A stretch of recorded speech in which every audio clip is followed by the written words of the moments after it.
ስኬት መዳረሻ ወይስ ጉዞ? ስኬት ሂደት ወይም ጉዞ እንጂ መዳረሻ እንዳልሆነ ልብ በል። ብዙዎቻችን ስኬትን ጠንክሮ በመስራት የሚመጣ የመጨረሻ ውጤት አድርገን እንረዳዋለን። ይልቁንም ስኬት ግልጽ የሆነ ራዕይ በመያዝ በማያቋርጥ የትጋት ውጤት እንዲሁም ቀጣይነት ያለው ራስን የማስተማር፣ የማብቃት፣ የማዳበርና ወድቆ የመነሳት፣ ከስህተት የመማር፣ ደግሞ ደጋግሞ የመሞከር፣ ፈተናዎችን የመጋፈጥና በጽናት የማለፍ ብቃት ነው እንጂ ስኬት የህይወታችን ፍጻሜ ወይም የመጨረሻ መዳረሻ አይደለም። ውድቀትም የዓለም ፍጻሜ አይደለም፣ ገዳይ ነገርም አይደለም። ውድቀትና ውጣ ውረድ እንዲሁም መሰናክሎች ስኬታማ ጉዞ ለማድረግ ስንጓዝ የሚገጥሙን የማይቀሩ ነገሮች ናቸው። ትልቁ ቁልፍ መውደቁ ሳይሆን ከወደቅንበት ተነስተን በወኔና በቁርጠኝነት ወደ ህልማችን ወደ ግባችን የመገስገስ ጉዳይ ነው። ፍላጎትና ደስተኛ መሆን ውጤታማ ለመሆን ትልቅ ድርሻ እንዳላቸው እንዳትረሳ።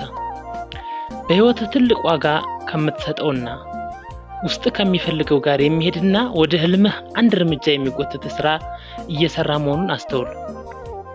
በህይወት ታላላቅ ስራዎችን ለመስራትና ታላላቅ ውጤቶችን ለማስመዝገብ የምትሰራው ስራ የምትወደው መሆን እንዳለበት እንዳትዘነጋ። አንዳንዶች ስኬትን የእድል ጉዳይ እንደሆነ አድርገው ሲያወሩ ይሰማል።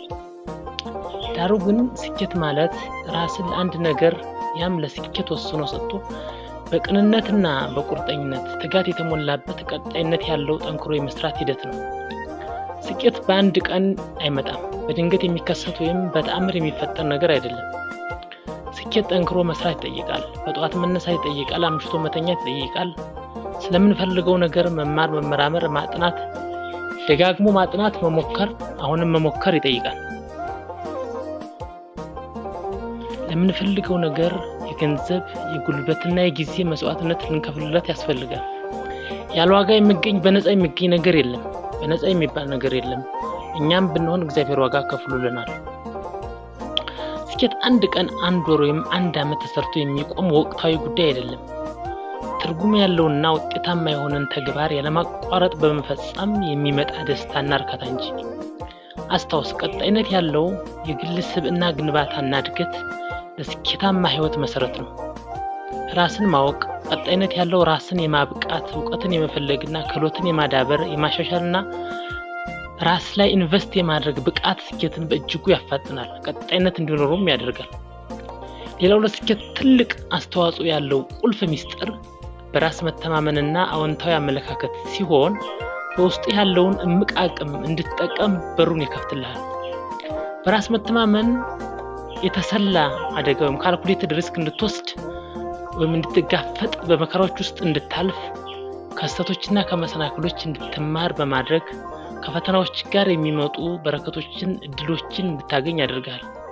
አዎንታዊ አመለካከት ደግሞ የህይወት ውጣ ውረዶችን እንደ መልካም አጋጣሚ እንድትቆጥራቸው፣ ጭንቀትን እንድትቀንስ፣ የምትፈልገው ነገር ላይ ብቻ እንድታተኩር ይረዳሃል። በውስጥህ መነቃቃት እንዲኖር፣ ለራስህ ያለ ክብር እንዲጨምርና ከማማረር ይልቅ ወደ ውስጥህ በመመልከትና ጠንክረህ እንድትሰራም ያበረታታል።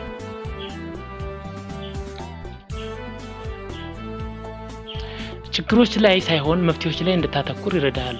ከሌሎች ጋርም መልካም ግንኙነት እንዲኖርህ በማድረግ ተጨማሪ ድሎችን እንድትስብ ያደርግሃል። ደስተኛም ትሆናለህ። በመጨረሻም ስኬት ፈተናዎችን ያላሰለሰ ጥረት በማድረግ እንድትቋቋም የሚያደርግ የማያቋርጥ ትጋት የታከለበት ግብን የማሳካትና የተሻለ የስኬት ማንነት የመገንባት ሂደት መሆኑን ላስታውስህ እወዳለሁ።